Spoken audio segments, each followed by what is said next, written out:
Hello friends, welcome to SZ study. आपका exam अगर आप भी एमटीएस का एग्ज़ाम दे रहे हैं 14 नवंबर तक, किसी भी डेट को है, चाहे कल है, परसों है, 2 दिन बाद है, 4 दिन बाद है, एमटीएस का एग्ज़ाम है आपका 14 नवंबर तक चलेगा, ये आपको पता होगा, है ना। तो इस वीडियो में कुछ इंपॉर्टेंट पॉइंट्स मैं आपको बताऊंगा, क्योंकि मैंने खुद एग्ज़ाम दिया है और इससे पहले मैं 2 वीडियो एमटीएस के बारे में बनाया हूँ, ये थर्ड वीडियो है। तो आप ये नहीं सोचेगा कि बार बार वीडियो बना रहा है ना, ये ज़रूरी था क्योंकि आपके ही कमेंट्स थे। इससे पहले मैंने वीडियो बनाया था एक नोटिफिकेशन के बारे में, और उसके बाद एक सेल्फ गिवन रिव्यू दिया था, एनालिसिस दिया था बेसिकली आपको मैं वो, क्योंकि मैंने खुद पेपर दिया था और उसके हिसाब से आपको बताया था कि कौन कौन से टॉपिक आपको करना है। इस वीडियो में भी आपको मैं कुछ टॉपिक्स बताऊंगा जो आपने ऑलरेडी पढ़ रखे हैं, और उसको आपको एकदम लास्ट डे भी करके जाना है, और अभी से अगर आपका 4-5 दिन एग्जाम में बचा हुआ है तो आपको अच्छे से रिविज़न करके जाना है। और कुछ मैंने आपके लिए बताया भी है कि आपको इंग्लिश में हो सकता है कि जैसे क्लोज टेस्ट में आपका 1-2 क्वेश्चन गलत हो जा रहा है, या फिर एरर्स में हो जा रहा है, या फिर वोकैब्स में, कहीं भी ये सारी चीज़ें हो सकता है। आप 75 में 75 नहीं ले पा रहे हो, 50-60 में ही अटक जा रहे हो, 2-3 क्वेश्चन आपके गलत हो जा रहे हैं। ये सारी चीज़ें हम लोग इस वीडियो में बात करेंगे, जो आपको ध्यान रखना और करना है। जो कुछ मैं बताऊंगा आप बिल्कुल अच्छा से करेंगे, इस वीडियो में बहुत हेल्प मिलेगा आपको वीडियो में। ओके, देखिएगा वीडियो को लास्ट तक। हो सकता है कि थोड़ा सा लंबा हो जाए वीडियो, बट आप डबल के स्पीड में लास्ट तक देखिएगा। ओके, आपसे एक रिक्वेस्ट है कि अगर आप चैनल पे नए हैं तो यार प्लीज़ सब्सक्राइब करना चैनल को, क्योंकि हम लोग 2025 एग्ज़ाम्स के लिए भी स्टार्ट कर रहे हैं।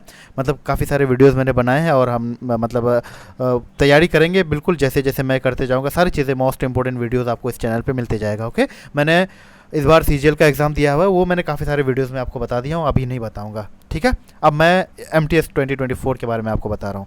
देखिए, सबसे पहले हम लोग इंग्लिश के बारे में बात करेंगे। इंग्लिश में क्या हो रहा है कि स्टूडेंट का लगभग, मतलब क्योंकि इंग्लिश का उतना बड़ा कुछ मैटर मतलब है ही नहीं, उतना ज़्यादा प्रॉब्लम नहीं हो रहा है इंग्लिश को लेकर के स्टूडेंट्स में जो है, उतना ज़्यादा दिक्कत नहीं है, क्योंकि ईजिली 25 क्वेश्चन आप मतलब कर सकते हैं अगर आपने प्रीवियस ईयर अच्छा से किया हुआ है तो।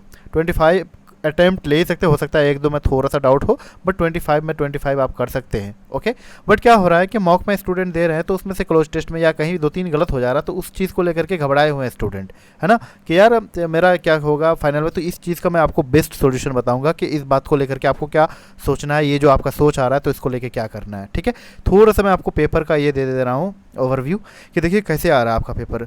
सिनोनियम से आ रहा है, 2 क्वेश्चन आपका आएगा, और बहुत ही ईजी आ रहा है गाइज, बहुत ही ईजी। एंटोनियम्स 1 से 2 क्वेश्चन, हो सकता है 2 भी आ जाए, 1 भी आ जाए, है ना, 2 वैसे आता है। ओके, स्पेलिंग इरेड के 1 से 2 क्वेश्चन आपके आएंगे, मतलब स्पेलिंग सही करना या फिर गलत वाला स्पेलिंग जो है ढूंढना, मतलब उस तरह का स्पेलिंग समझ ही रहे हैं आप। बाकी ईडियम्स 2 आ रहा है, फिक्स है। ब्लैंक्स का जो है फिल इन द ब्लैंक्स वाला क्वेश्चन 3 से 4 आपका आएगा, 4 भी आ सकता है, और एक क्वेश्चन ऐसा भी आता है कि डबल फिलिंग्स वाला होगा, 2 ब्लैंक जगह होगा, उसमें से आपको फिल करना होगा। ओके, उसके बाद क्या हो रहा है, एरर का 4 से 5 क्वेश्चन आ रहा है, और क्लोज टेस्ट का आ रहा है। लेवल ऑफ क्लोज टेस्ट की बात करें तो ये बहुत ही ईजी रह रहा है, बहुत ईजी।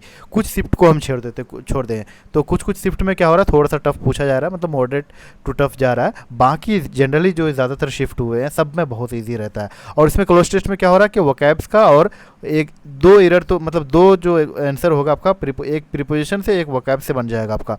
बाकी 3 वहीं से आप सोच करके थोड़ा सा लॉजिकली आपको सेट कर सकते हैं। क्लोज टेस्ट में आपने अगर प्रैक्टिस किया है तो वो हो जाएगा। ओके, एक चीज़ मैं आपको बताऊं कि आपने देखो अब आपने क्या करना है। अब आपने कोई भी मॉक टेस्ट नहीं लगाना। मैं आपको एक चीज़ उससे पहले दिखा दे रहा हूँ।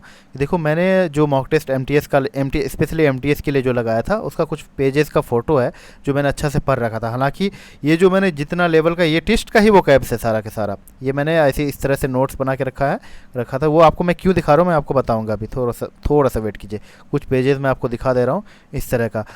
अगर आप चाहते हैं कि इन पेजेस को मैं आपको दे दूं, या फिर कोई नोट्स वगैरह मटेरियल चाहिए, तो आप हमारा चैनल टेलीग्राम पे भी हमारा चैनल है एसजेड स्टडी के नाम से ही सेम, आप ज्वाइन कर सकते हैं। वो जो अपडेट्स होगा वो मैं वहाँ पे आपको दे दिया करूँगा। ओके, तो ये कुछ पेजेस हैं जो मैंने आपको इंग्लिश के लिए दिखाया। ओके, तो सेम इसी तरह से आपने भी बनाया होगा, कुछ अलग भी हो सकता है ना।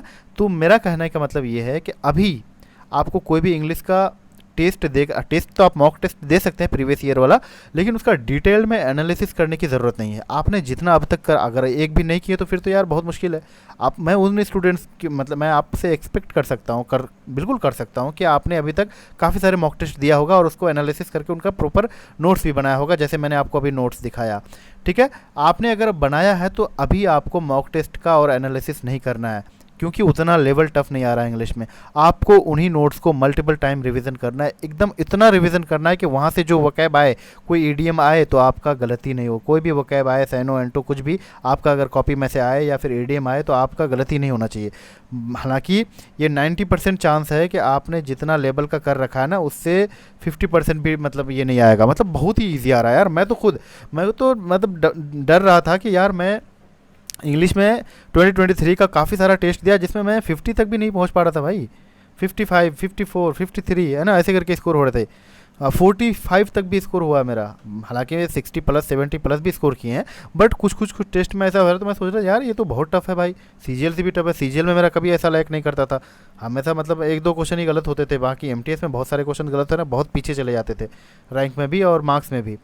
तो बट मैंने एग्ज़ाम जब दिया गाइज, मतलब मैं सोच नहीं सकता था उतना इजी आएगा। लगभग मुझे जहाँ तक लग रहा है कि 75 में से 75 मेरे आ जाएंगे, हो सकता है एक गलत हो जाए वो अलग सी बात है, बट मैंने किसी भी एग्ज़ाम कोई भी क्वेश्चन ऐसा मुझे नहीं लगता था लगा जहाँ मैं फंस रहा हूँ। ओके, अब इंग्लिश का आई होप आपको समझ में आ गया होगा। कुछ भी एक्स्ट्रा नहीं करना है, जो आपने पढ़ा है आज के बाद से आपका जब भी एग्ज़ाम है, कल है परसों कुछ नरसों जब भी है, 2 दिन बाद, 5 दिन बाद, 10 दिन बाद, 15 दिन बाद, ये 14 तारीख तक, 15 दिन तो नहीं है और 8 दिन बचा हुआ, 14 मतलब 7-8 दिन है और, तो जब भी आपका पेपर है आपको और नया कुछ नहीं करना है। कल भी अगर आपका पेपर है तो इन टॉपिक्स को जो भी आपने वोकैब्स को टेस्ट वगैरह से किया है उन्हीं को पढ़ के जाना है, उसके अलावा कुछ नहीं। और ये ख्याल आपका निकाल देना है कि मेरे तो इसमें गलत है यार, कुछ नहीं भाई, आप वहाँ जाके क्लोज टेस्ट भी आपको बहुत आसान आएगा, मज़ा आ जाएगा आपको कि यार ये इतना आसान पूछा, पूरा का पूरा बना दोगे। अगर आप 3 से 4 क्लोज टेस्ट यहाँ पे सही कर रहे हो ना, वहाँ पे पूरा का पूरा यानी 5 तक आपका 100% सही होगा।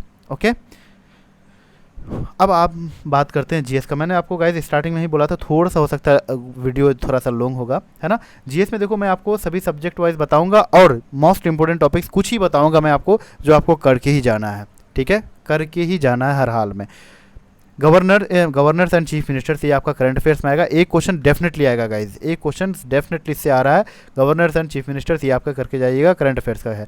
सेंसस आपको करके जाना है, ओके, सेंसस आपको करके जाना है, थोड़ा सा अपडेट करके जाना है ना, मतलब अपडेटेड क्या, सेंसस वही 2011 का ही, मतलब थोड़ा सा यार अच्छा से डिटेल में करना, क्योंकि बहुत क्वेश्चन पूछ लिया पुराना, हो सकता है आपको क्वेश्चन आपको जो है कुछ नया देखने को मिल जाए जो मतलब थोड़ा सा डिटेल में हो, है ना। तो आप अच्छा से करके जाइएगा, यूट्यूब से भी कर सकते हैं या फिर आपने कहीं से नोट से किया है तो वहाँ से रिवीजन उसका कर लीजिएगा अच्छा से। मेरे शिफ्ट में जो क्वेश्चन पूछा था वो क्या था कि हाईएस्ट पॉपुलेशन पूछा था, सबसे ज़्यादा पॉपुलेशन किस मेट्रोपॉलिटन सिटी में है ना। तो मुंबई, कोलकाता, दिल्ली और चेन्नई ऐसे करके ऑप्शन दिया हुआ था, और उसमें से पूछ रहा था कि सबसे ज़्यादा पॉपुलेशन कहाँ है 2011 सेंसस के अकॉर्डिंग, ऐसे पूछा था, ठीक है। तो सेंसस आप अच्छा से करेंगे, 1 से 2 क्वेश्चन आपका फिक्स है, आएगा ही आएगा। 5 ईयर प्लान्स करेंगे, स्पेशली उन चीज़ को आप फोकस करेंगे यहाँ पे जो मॉडल्स हैं 5 ईयर प्लान्स का, है ना। 5 ईयर का तो वो सब सारी चीज़ें हमें ध्यान रहता ही है, बट मॉडल्स हम भूल जाते हैं अक्सर, तो मॉडल्स मैं आपको दिखा दे रहा हूँ। आपने अगर नोट्स बनाया है तो वहाँ से कर लीजिएगा, या फिर ये देखिए, ये मैंने नोट्स खुद का बनाया था, ये नायक सीरीज़ से बनाया था। आप अभी नायक सीरीज़ देखने मत लग जाना, ये मैंने थोड़ा बहुत किया था तो वहीं से ये आपको दिखा रहा हूँ, ठीक है। ये आप देख पा रहे हैं स्क्रीन पे, ये मॉडल्स है ना, 5 ईयर प्लान्स एंड मॉडल्स, यहाँ तक 11th एंड 12th तक, 11th 12th कर लेना, ठीक है। 6 मॉडल भी कर लेना, बाकी 1st 2nd 3rd कर लेना, ठीक है। हो सके पूरा भी कर लेना, कितना है ही यार, है ना, ज़्यादा नहीं है यहाँ पे, तो इतना आप यहाँ स्क्रीनशॉट भी ले सकते हैं, या फिर आपके पास अगर नोट्स है तो आप इस चीज़ को अपने नोट से कर सकते हैं। ओके, तो यहाँ तक हो गया, ठीक है। अब पॉलिटी में मैं आपको बात करूँ, कुछ ही टॉपिक्स करना है पॉलिटी में। क्या करना है, फंडामेंटल राइट्स, डीपीएसपी और फंडामेंटल ड्यूटीज़, ये सब कुछ मैं एक्सपेक्ट करूँ, आप बिल्कुल मैं उम्मीद कर सकता हूँ आपसे, और कर रहा हूँ, बिल्कुल होना भी चाहिए मुझे उम्मीद कि आपने ये सारे टॉपिक्स कर रखा है। सिर्फ आपको रिवीजन करना है, क्योंकि इन टॉपिक से क्वेश्चन आ रहे हैं, ठीक है। फंडामेंटल राइट्स, डीपीएसपी और फंडामेंटल ड्यूटीज़। फंडामेंटल ड्यूटीज़ नाम का कोई बहुत बड़ा टॉपिक नहीं है, सिंपल एक आर्टिकल के सब आर्टिकल्स हैं और सब क्लॉज हैं, वही सबसे आपको पढ़ना है, जितना है वो सारी चीज़ें बहुत आसानी से 10-15 मिनट में आपको हो जाएगा, लेकिन डेली करना है जब तक आपका पेपर है। कल है तो आप 2-3 बार अभी देख लीजिए, आपका माइंड पे सेट होना चाहिए। सोर्सेज ऑफ कॉन्स्टिट्यूशन पढ़ना है आपको, स्पेशली आपको फ्रांस से क्या क्या है, यूएसए का पढ़ना है, यूएसए से कौन कौन सा सोर्स है, फ्रांस का पढ़ना है ना, जर्मनी का देखना है, इमरजेंसी सिस्टम वगैरह जो लिया गया है, यूएसए का वो फंडामेंटल ड्यूटीज़ यूएसए से लिया गया है। 5 ईयर प्लान्स कहाँ से हमने अडोप्ट किया है, यूएसए से, sorry guys, I am so sorry, Russia से लिया गया है ना। फंडामेंटल ड्यूटीज़ कहाँ से लिया गया है, रसिया से, ठीक है। फंडामेंटल ड्यूटीज़ रसिया से, 5 ईयर प्लान्स भी ये सारे रसिया से, तो ये सारी चीज़ आपको पता होगा, ठीक है। तो सोर्सेज आपको कर लेना है। Parts of constitution and articles, ये आपको अच्छा से कर लेना है। पार्ट्स और जो जितने पार्ट्स हैं उसको करना बहुत ही आसान है, मतलब 15-20 मिनट में आप कर लेंगे, लेकिन आज से जो भी 2 दिन बाद पेपर है तो आप दोनों दिन देखेंगे इसको, ठीक है। आर्टिकल्स को आपका ज़ुबान पे होना चाहिए, क्योंकि 60 आर्टिकल 60 से नीचे ही आपके पूछे जा रहे हैं, ठीक है। इतना ही हो सकता है, बाहर से मतलब यूनियन से भी क्वेश्चंस आ जाए, तो वो आप पे है कि अगर आपने डिटेल में पढ़ रखा है तो कर लेंगे। बाकी बेसिकली इन्हीं टॉपिक से आ रहे हैं क्वेश्चंस। और एक हिस्ट्री की बात करें तो मेडावल में दिल्ली सल्तनत तो आप कर ही रखे होंगे। इससे भी ज़्यादा आपको विजयनगर वाला इस पे ध्यान देना है, स्पेशली कृष्णदेव राय वाला जो रीन है उसको करना है। साउथ के डायनेस्टीज़ आपको करना है अच्छा से। साउथ के डायनेस्टीज़ कौन कौन से? चोला हो गया, चालुक्य हो गया, है ना, राष्ट्रकूट्स, पांड्याज, ये सारे डायनेस्टीज आपको अच्छा से करना है। बेसिकली इनका सिर्फ दो तीन बातें ही करना है, फर्स्ट रूलर कौन था, लास्ट रूलर कौन था, इतना भी आप करके जाएंगे तो बहुत आपके लिए। बाकी कृष्णदेव राय वाला इनको अच्छा से थोड़ा सा कर लेना। मॉडर्न हिस्ट्री में आईएनसी सेशंस करने हैं, और हमने यहाँ पे आप देख पा रहे हैं जी लिखा है एंड वाइस, यानी गवर्नर जनरल्स, बेसिकली ये governor generals and voice rise है। तो इसको आपका टाइम है, अगर आपने पढ़ रखा है, नया अभी जो बच्चा नहीं पढ़ा उसको बिल्कुल भी नहीं करेगा। अगर आपने पढ़ रखा है तो आप थोड़ा सा सीक्वेंस इसका रिवीजन कर लीजिएगा, सीक्वेंस से आईएनसी के सेशंस आप रिवीजन कर लेंगे। स्पेशली जो फर्स्ट फीमेल है ना, एनी बेसेंट हो गया, सरोजिनी एनी बेसेंट हो गया ना, जो फीमेल्स का हो गया, महात्मा गांधी का हो गया, है ना, ये सब आप करके रखेंगे, ओके। उसके बाद ज्योग्राफी में डैम्स एंड लेक्स, ये आपको देखना है, स्पेशली लेक्स आपको देखना है सबसे पहले देखेंगे, और एक ओनली स्टेट का भी देखेंगे तो काम चल जाएगा। राजस्थान का आपको सबसे पहले देखना है। रिवर्स भी कर सकते हैं, ट्रिब्यूटरीज वगैरह कर सकते हैं रिवर्स का, बट अगर आपने अच्छा से पढ़ रखा तो ही रिवीजन करना है। बाकी उन रिवर्स को करना जिस पे डैम्स बने हुए हैं, और उन डैम्स को करना है जो हाइडल एनर्जी जो जहाँ से प्रोड्यूस होता है ना, हाइड्रो इलेक्ट्रिक डैम जहाँ पे ये लगा हुआ प्लांट्स, तो उन्हीं डैम्स को करना है। कुछ ही है, आप कर लेंगे, ओके। आप नोट्स, मैं उम्मीद कर रहा हूँ कि आपके पास नोट्स होगा, आपके पास कोई सोर्स होगा जीएस का, क्योंकि अभी एग्जाम लास्ट को है तो इतना तो पता ही होगा। बीआर हमने लिखा है biosphere reserves, national parks, passes. National parks बाद में करेंगे, सबसे पहले आपको बायोस्फीयर रिजर्व्स करना है। टोटल 18 ही है, ये आपको याद होना चाहिए, बिल्कुल याद होगा, अगर नहीं है तो आप देख लीजिएगा, याद हो जाएगा आपको। पासेज कर सकते हैं, यानी पासेज को हिंदी में क्या बोलते हैं, दर्रे, हाँ दर्रा बोलते हैं, पासेस को दर्रा बोलते हैं। ये आपको कर ही लेना। स्पेशली आपको 3 स्टेट में बता रहा हूँ, यूके का करना है, मतलब उत्तराखंड, अरुणाचल प्रदेश का करना है, उसके बाद सिक्किम का करना है, ओके। 3 स्टेट का आपको पासेस पता होना चाहिए, बस सिर्फ 3 स्टेट पहले कर लेना, फिर बाद में वो सारी चीज़ें देखना है। उत्तराखंड का, अरुणाचल प्रदेश और सिक्किम, ये 3 स्टेट का आपको पता होना चाहिए, ओके। उसके बाद और कुछ टॉपिक्स हैं जो मोस्ट कन्फ्यूजिंग है, जिसमें बनता ही नहीं क्वेश्चन। बुक एंड ऑथर्स की बात करें तो जितना आपने पढ़ रखा है, आपके पास जो सोर्स है, आपने एक दो दफ़ा पढ़ा होगा ना, जैसे अरुंधति राय की जो किताबें हैं वो सारी चीज़ें आपने पढ़ा होगा, है ना। जितने फेमस राइटर्स हैं वो सारे पढ़ेंगे, मेडावल टाइम्स के पढ़ेंगे होंगे, रविंद्रनाथ की जो बुक्स हैं वो सब पढ़े होंगे, या करंट का भी पूछ लेता है, तो उतना आपको नया कुछ नहीं करना है। आपको जैसे खुशवंत सिंह का Train to Pakistan, Sunset Club, है ना, वो सारा जो इंपॉर्टेंट बुक्स हैं ये सब आपको कर लेना है। और रिवीजन आपने कर लेना, अभी से नया से स्टार्ट नहीं करना, आपने कर रखा होगा उसको रिवीजन कर लीजिएगा बार बार। इंस्ट्रूमेंटलिस्ट हमने लिखा है, वो जो वाद यंत्र वगैरह, मतलब म्यूजिकल इंस्ट्रूमेंट होते हैं ना, उसको कौन किस इंस्ट्रूमेंट से कौन रिलेटेड है, आर्टिस्ट बेसिकली, है ना।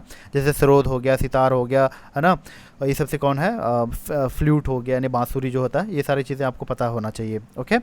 सरोद से अमजद अली खान सबसे बड़ा नाम है ना, उसके बेटा जो है आयान अली, अमान अली, वो सब आपको, अली अकबर, अलाउद्दीन, ये सारे नाम जो है जैसे सरोद से जुड़ा हुआ है, तो इस तरह से आपको ये सब पता होना चाहिए। आपने पढ़ रखा है तो रिवाइज कर लीजिएगा उसको। डांसेस के बारे में 2 क्वेश्चन यहाँ से आपका डांस से आएगा ही आएगा, आ ही रहा है, हर शिफ्ट में आ रहा है, बट बहुत ज़्यादा मेरे शिफ्ट में तो यार बहुत खतरनाक था। हालांकि मैंने जितने क्लासिकल डांस है सारे, उसके बाद कुछ स्पेसिफिकली फोक डांसेस भी मैंने कर रखा था, आर्टिस्ट भी कर रखा था, सारी चीज़ें। बट यार कर्नाटका का कोई डांस पूछा था और उस डांसर को पद्मश्री मिला हुआ था, और वो ऑप्शन में उसी को ढूंढना था, बट बहुत हालत ख़राब हो गया, वो पता ही नहीं चल रहा था कि ये क्या है ना। तो बहुत खतरनाक था वो क्वेश्चन। तो उसी तरह आ सकता, लेकिन आप स्किप करके नहीं जाना है आपको, नहीं तो वो आपके माइंड पे बार बार आएगा कि यार हमने तो ये पढ़ा ही नहीं, क्वेश्चन आएगा तो बनेगा ही नहीं, थोड़ा सा पढ़ा हुआ भी आएगा तो फिर नहीं बना पाएंगे आप। इसलिए आप जितना पढ़ें, स्पेशली मैं आपको बता दे रहा हूँ कि 8 का 8 क्लासिकल डांस और इससे रिलेटेड कुछ आर्टिस्ट को आपको पढ़ लेना है। एक सेमी क्लासिकल डांस है छऊ करके, है ना, छऊ, ये सुना होगा आपने, इसके बारे में पढ़ा भी होगा। छऊ एक सेमी क्लासिकल डांस है जो कि 3 स्टेट्स में परफॉर्म किया जाता है ना।